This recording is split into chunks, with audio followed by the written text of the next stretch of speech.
ਆਪੀ ਜਲਦੀ ਜਲਦੀ ਮੱਝ ਚੋਲਾ ਅम्मी ने बेच के भी आना है फिर काक लेट हो रहे हैं उन्होंने बेइज्जती करनी है। ਅੱਛਾ ਠੀਕ ਰਿਮਸ਼ਾ ਤੇ ਇੱਥੇ ਖੜੀ ਆ ਮੈਂ ਹੁਣੇ ਧਾਰ ਕੱਢ ਲੈਣੀ ਆ ਤੇ ਫਿਰ ਗਾਂ ਵੀ ਚੋ ਲੈਣੀ ਆ।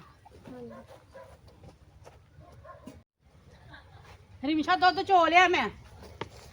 हाँ जी तो दे दो मेरा इन्नी मैं लेट हो रही हूँ। ਆ ਲੋ ਦੁੱਧ ਚੋਲਤਾ ਹੈ। मेहरबानी तुहाडी।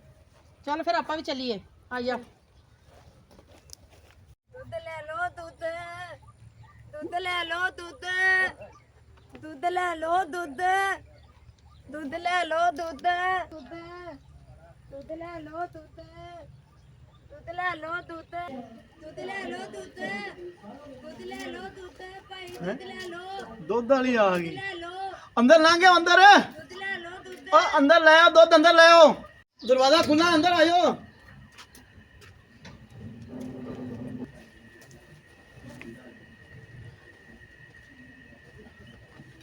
ਲੈ ਆਂਦਾ ਜੀ ਦੁੱਧ हाँ जी ले आंदा ਦੁੱਧ ਤੁਹਾਡਾ ਆਪਣਾ ਹੈ हाँ जी अपना ही हुंदा है ਅੱਛਾ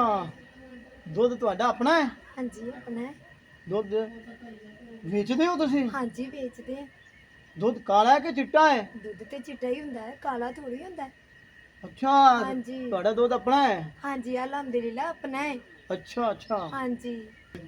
ਦੁੱਧ ਤੁਸੀਂ ਵੇਚਣਾ ਵਾ ਹਾਂਜੀ ਦੁੱਧ ਵੇਚਣਾ ਹੈ ਤੇ ਵੇਚਣ ਵਾਸਤੇ ਤੇ ਲਿਆਂਦਾ ਹੈ ਦੁੱਧ ਮੈਂ ਆਪ ਚੋਣਾ ਜੇ ਇਹ ਕੋਈ ਦੁੱਧ ਚੋਣ ਦਾ ਥਾਂ ਹੈ ਜਿੱਥੇ ਤੁਸੀਂ ਚੋ ਰਹੇ ਹੋ ਇਹ ਨਹੀਂ, ਨਹੀਂ, ਦੁੱਧ ਮੈਂ- ਚੋਣ ਦੀ ਜਗ੍ਹਾ ਹੈ ਮੈਂ ਦੁੱਧ ਇੱਥੇ ਹੀ ਚੋਣਾ ਹੈ ਤੇ ਮੈਂ ਚੋ ਕੇ ਤਾਜ਼ਾ ਦੁੱਧ ਕੱਢਣਾ ਹੈ ਭਾਈ ਤੁਸੀਂ ਸਾਡੀ ਹਵੇਲੀ ਆ ਜਾਓ ਉੱਥੇ ਤੁਹਾਨੂੰ ਦੁੱਧ ਉੱਥੇ ਹੀ ਤਾਜ਼ਾ ਮਿਲੇਗਾ ਔਰ ਤੁਸੀਂ ਉੱਥੇ ਹੀ ਚੋ ਲੈਣਾ ਮੈਂ ਦੁੱਧ ਇੱਥੇ ਹੀ ਚੋਣਾ ਹੈ ਇੱਥੇ ਕਿੱਦਾਂ ਲੋਗੇ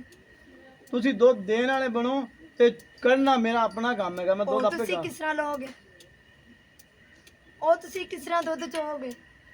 ਤੁਸੀਂ ਇਹ ਕੋਈ ਜਗ੍ਹਾ ਹੈ ਦੁੱਧ ਚੋਣ ਦੀ ਦੁੱਧ ਕਿਵੇਂ ਕੱਢੋਗੇ ਤੁਸੀਂ ਦੁੱਧ ਤੁਸੀਂ ਕਢਵਾਉਣ ਵਾਲੇ ਬਣੋ ਤੇ ਦੁੱਧ ਮੈਂ ਆਪੇ ਮੂੰਹ ਨਾਲ ਕੱਢ ਲਾਂਗਾ